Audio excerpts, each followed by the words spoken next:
Greetings, fellow humans, and welcome to the Book Wormhole.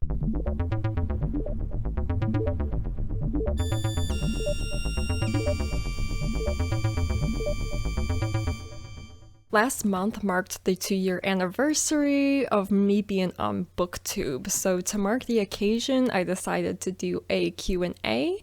So thanks to everyone who submitted questions.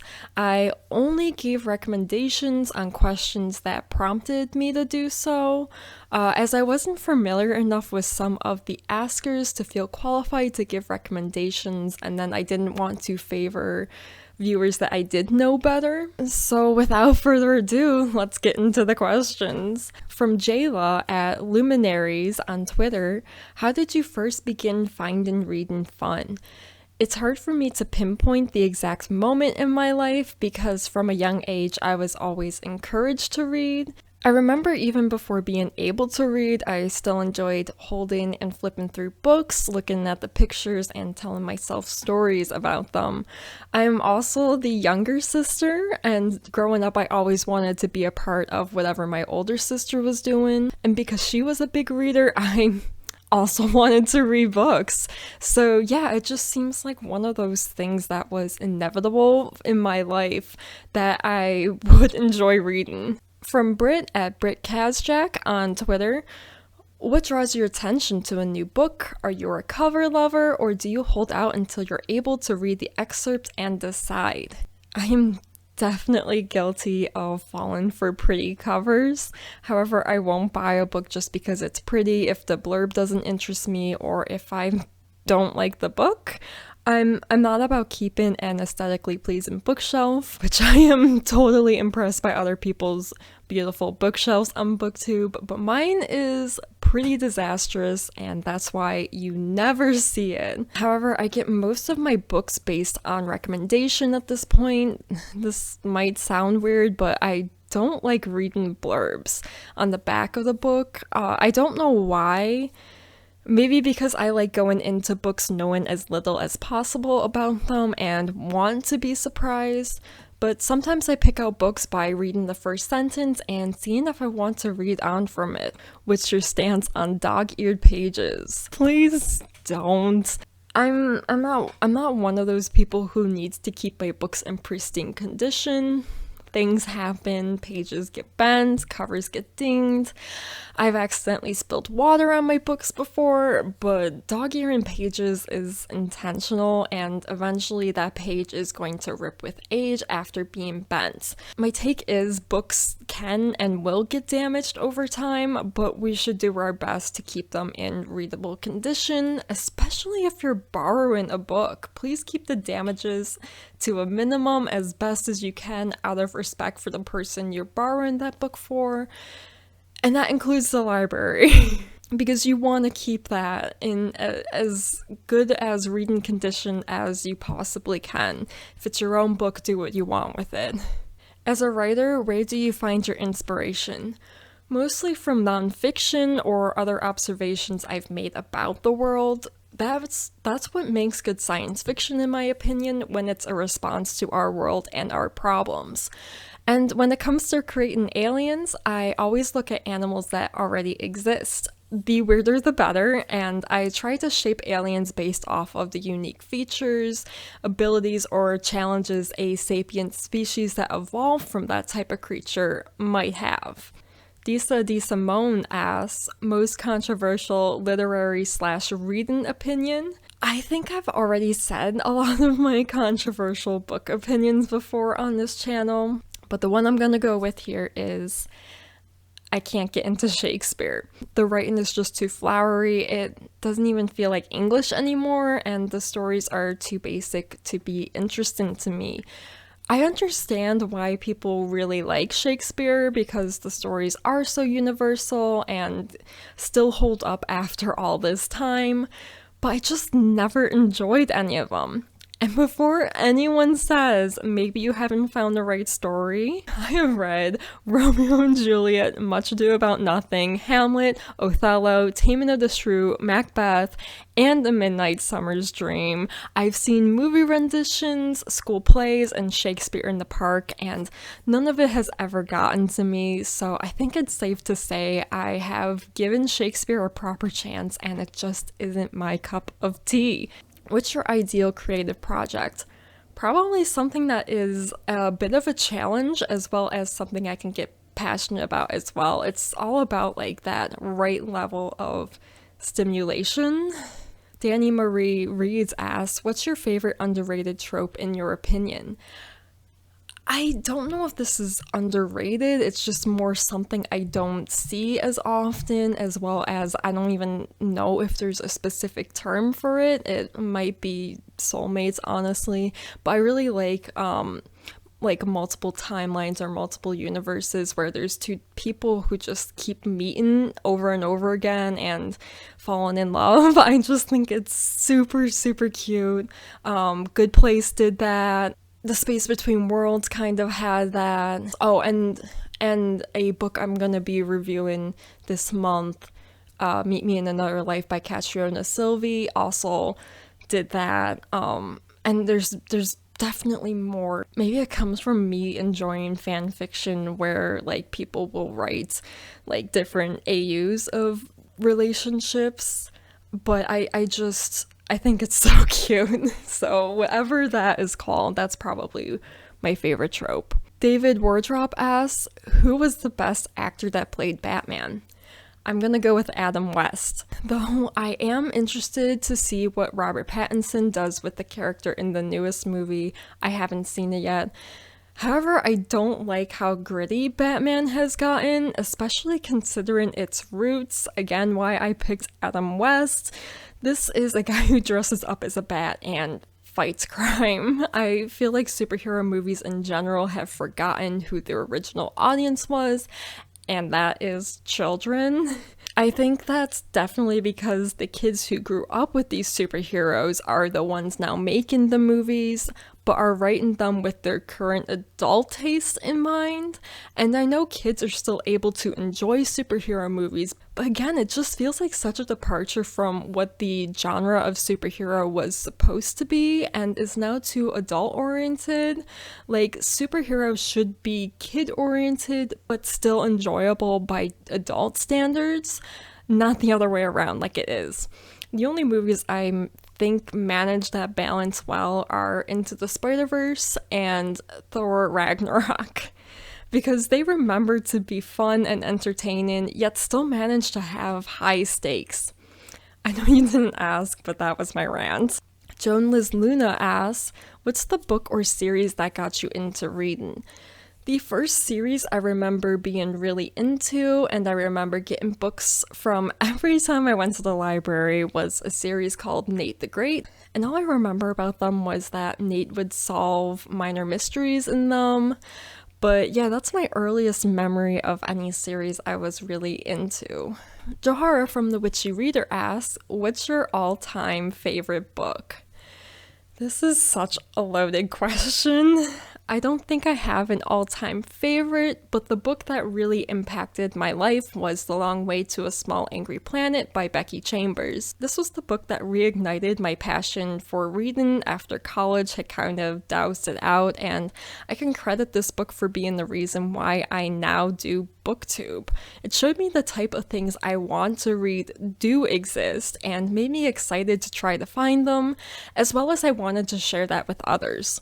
I also felt incredibly alienated by science fiction for a while before this, as well as fiction in general. This was the first book I read that had a lesbian relationship in it, which was so welcoming to experience and reignited my passion for science fiction, which in turn led me to a lot of other wonderful books and new friendships as well. And I also found it encouraging as a writer because I am not so much into space operas about war, but I love the setting of space opera.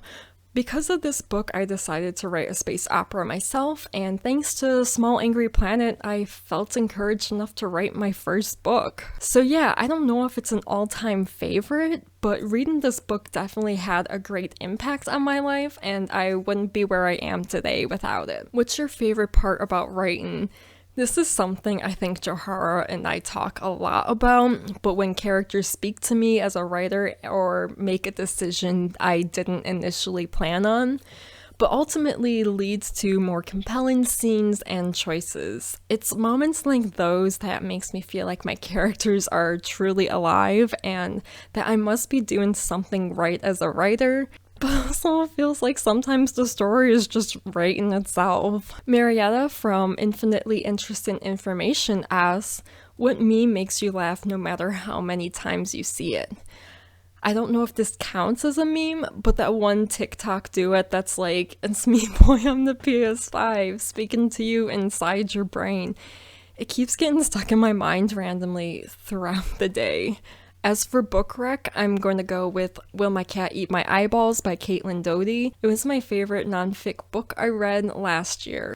Leanne from Dark Roots Creations asked, what's your favorite part of your current job? I like that I don't have to talk to people. After doing a bunch of customer service heavy jobs, it's so nice not to have to deal face to face with people anymore. Last job was super frustrating in this aspect because a large part of it was just me being the middleman in every single conflict. Like, someone would complain to me, and then I have to bring the complaint to whoever was responsible for the problem, and then they would complain to me. And this was like a daily thing I had to deal with. Sometimes I would just go ahead and fix things myself because I got so tired of people. I also feel like I got a lot more freedom with this job compared to previous experiences. I get to clock in each day and know what I need to do and then just go at it however I please, so long as the work gets done without a boss breathing down my neck. And such simple things as like being able to use the restroom whenever is such a luxury compared to every single job I've had where I've had to plan out bathroom breaks according to when someone could cover for me, as well as sometimes just missing lunch breaks or just like 5-minute breaks because no one could cover for me. So yeah, my job isn't glamorous and it might not be for everyone, but I prefer it over every job I've had before. Would you and your girlfriend ever do a video together? We actually broke up, so probably not. However, I've been meaning to get my sister to do a video with me since she's also an avid reader, and while there is some overlap in what we do like to read, she does have different tastes than I do, so I think it would be both fun to do and possibly interesting to watch. Name 3 fairly popular TV shows you enjoyed. This is hard because I mostly watch TV that is no longer on the air, and then I just binge all of it, and then I forget about the show and never revisit it again. So there's not much I actually religiously follow. So as far as ongoing series I like Great British Bake Show. I really like food shows just because I really like food. But most competition shows are too much about the competition aspect that it kind of ruins it for me. British Bake Off is well known for its positive attitude. Contestants are always friendly and positive with each other, and there's no need for that added drama, which I just really appreciate. So that's by far my favorite reality TV show. As far as drama TV goes, American Horror Story is like the toxic lover I can't let go, because I think the last season I really enjoyed was season 4, and they're on season 10. The thing about American Horror Story is that every season is its own story with a separate concept and characters. I tend to steer away from drama shows because the storyline always gets tired after a few seasons, but because of this anthologic nature, there's promise for something new and fresh every season. Yet by the end of the season, it usually has left me disappointed with only a few good moments here and there. So it keeps me coming back each time in hopes this season will be good. And it never is. But you can bet if they do season 11, I'm going to watch it. American Horror Story at its best challenges society, making monsters out of real oppressors, and even challenging some of the problematic tropes of horror. Like in my favorite season, which is Asylum, whereas much of horror likes to villainize the mentally ill, in Asylum, the good guys are the patients, and most of the horror revolves around the mistreatment within the asylum and the abuse of power by those in charge. But more recent seasons have lost that edge and rely too heavily on themes that have worked in the past. I'm really tired of the concept of places where if you die, your spirit remains trapped there, and generally just serial killers. Those two things get repeated a lot, and I couldn't pick a third, so I'm just gonna list a few honorable mentions shows. I really like What We Do in the Shadows, The Good Place, It's Always Sunny in Philadelphia, Bob's Burgers, Avatar: The Last Airbender, Steven Universe, and Adventure Time. So hopefully that gives you a good idea of what I like to watch. If you could never remove hair from this area again, which would it be? Legs or underarms? I love this question because I've literally never been asked this before in my life. Without getting too much into detail, I think having hair on my underarms inconveniences me more than my legs, so I would choose underarms. Favorite genre other than sci-fi? One of the things I discovered after joining BookTube was that I actually really like nonfiction. That was a genre I for some reason thought I hated until I actually gave it a chance. I like it for two main reasons. One, I find it inspiring for my writing, and two, getting to know more about our world gives me a better appreciation for life and our planet. Jessica from Lady Lovestead Reads asks, what is your favorite alien design / concept from any book, TV, or movie you've seen? I love this question so much, though it's so hard because I love, every alien design. My favorites tend to venture away from humanoid aliens.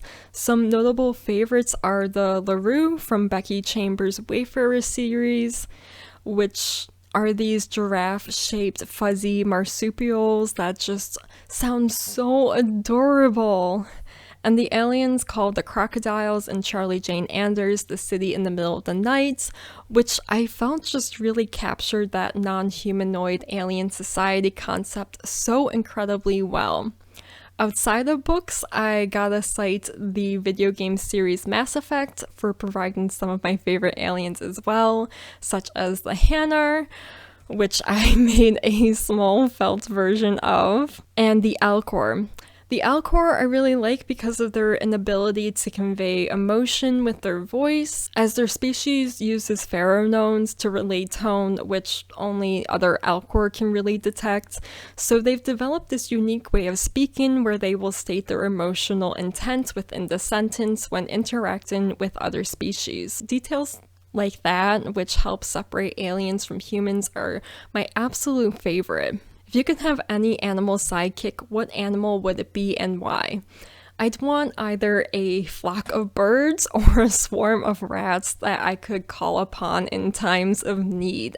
I just think it would be cool. What is the best life advice you've ever received? I really like the quote, "Be afraid, but do it anyway." As someone who suffers from anxiety, there is a lot of things that are way outside of my comfort zone.